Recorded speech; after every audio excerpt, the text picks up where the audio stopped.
안녕하세요. 강석훈 유튜브 방송 두 번째 시간입니다. 오늘 여러분 다시 만나뵙게 돼서 반갑습니다.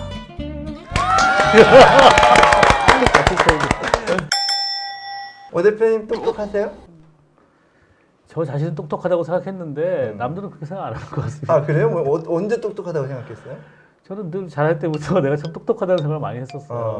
근데 왜 남들이 그렇게 생각 안 하는 건 언제 알았어요? 결혼하고 나서 알았습니다. 맨날 욕 먹어요.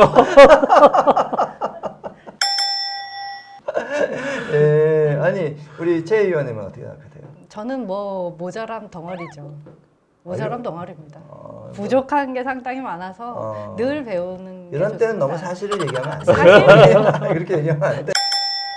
똑똑하냐는 걸 여쭤본 이유는 이제 똑똑하다는 게 두 가지 의미가 있을 수가 있거든요. 하나는 정말 이제 머리가 뭐 좋다 이런 의미의 똑똑하다가 있고 또 저희가 또 문을 두드릴 때 똑똑하다라고 얘기를 합니다. 예. 근데 제가 이제 말씀드리는 포인트는 머리가 똑똑하냐를 물어보는 것이 아니고 문을 두드리냐의 의미로 똑똑하냐를 여쭤본 겁니다.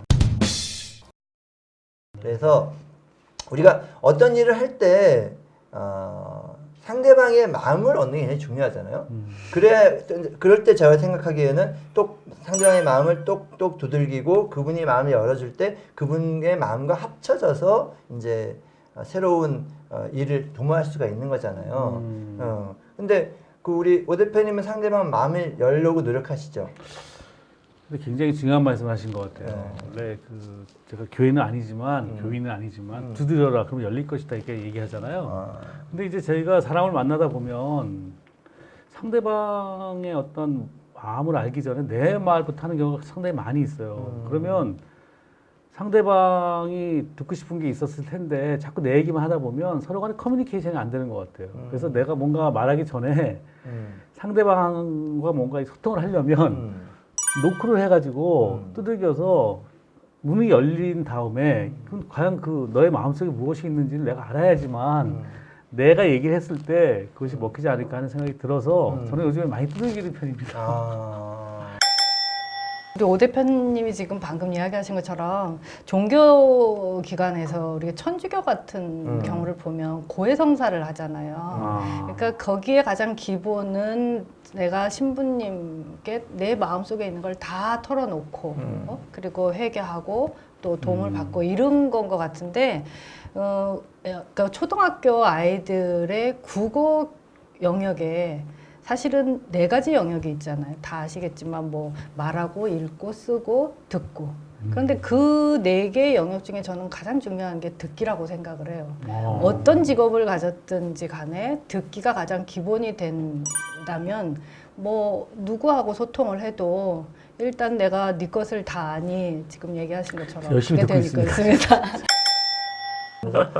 네, 그런 건데 이제 저는 이런 생각을 하는 게 제가 이제 뭐 여의도나 이렇게 저쪽에 청와대나 이런 공직에 있어 봤을 때 제가 제일 많이 생각했던 것들은 지금 국민들이 어떠실까? 또 국민들이 어떤 어려움이 있으실까? 이런 것들에 대해서 생각하고 그걸 알려고 노력하고 그걸 알려고 노력하는 게 모든 것의 시작이거든요. 근데 저는 이렇게 걸어다녀 보면 막 국민들이 이렇게 막 힘들어 하시는 소리가 들리거든요. 그리고 눈에도 다 보이고 그런데 이게 전혀 전달이 안 되는 것 같아서 이거는 또 도대체 어떤 리더십이냐 이런 말을 생각하다가 이제 정말 지금의 리더십은 이제 머릿속으로만 똑똑하다고 생각하시는 그런 리더십인 것 같은데 사실은 좀 국민들 마음을 여는 똑똑하는 리더십이 필요한데 그걸 어떻게 교육시킬 수도 없고 어떻게 해야 되죠? 저는 이제 오랫동안 광고 일을 해왔는데 광고 일을 하다 보면 광고의 가장 첫 번째 기본은 뭐냐면 이제 우리가 타겟을 정하면 타겟의 어떤 마음 또는 욕구나 이런 걸 이제 파악을 하는 일을 제일 먼저 해요. 그걸 알아야지만 이제 그 사람들한테 원하는 걸 우리가 줄 수 있기 때문에. 근데 그 과정이 쉬운 건 아니죠. 그리고 또 타겟마다 다 달라요. 그런데 저는 사실 정치 하시는 분이나 이렇게 또 경제 이끌어 가시는 분들이 어려울 것 같아요. 왜냐하면 워낙 타겟층이 다양하잖아요. 뭐 아이도 있고 뭐 그죠? 또 어른도 있고 뭐 남성도 있고 여성도 있는데 저는 그래서 그걸 그냥 국민이 한 덩어리가 아니기 때문에 특히 내 편, 네 편이 있는 게 아니고 이렇게 크게 나눌 수 있는 게 아니고 굉장히 다양하잖아요. 그래서 그 다양한 타겟층들을 갖다 좀 이렇게 잘 저렇게 분류를 해가지고 그분들의 그 니즈를 정말 디테일하게 뽑아내는 게 중요하다.